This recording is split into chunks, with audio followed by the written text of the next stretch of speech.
ఏఐలా అన్ని ఇక మనం న్యాచురల్ గా ఆడపిల్ల మాట్లాడితే అవన్నీ మాట్లాడలేదు కదా, వాళ్ళ కుటుంబము అందరూ అడ్డం వస్తారు కదా, అందుకని ఏఐని పెట్టి అన్ని చేపిస్తున్నారు. కానీ తెలిసిపోదా మనకి అది ఏఐ అని? ఉంటే తెలిసిపోతుంది కదా, రైట్?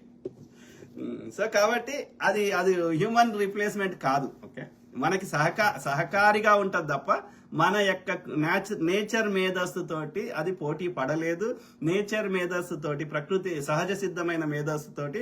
ఎందుకంటే ఇప్పుడు ఇప్పుడు ఈ యొక్క ఏఐ అది పనిచేయాలంటే, ఇప్పుడు మామూలు కంప్యూటర్ అంటేనే ఇది ఒక సూపర్ కంప్యూటర్ కావాలి.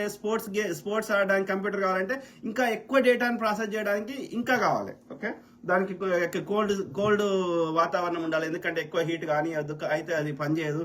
ఇవన్నీ లిమిటేషన్స్ ఉన్నాయి. అట్లాంటిది ఏఐ పని చేయాలంటే ఎంత పెద్ద డేటా కావాలి దానికి. సో ఆ డేటాకి సంబంధించిన డేటా సెంటర్లు, ఆ ప్రాసెసింగ్ కి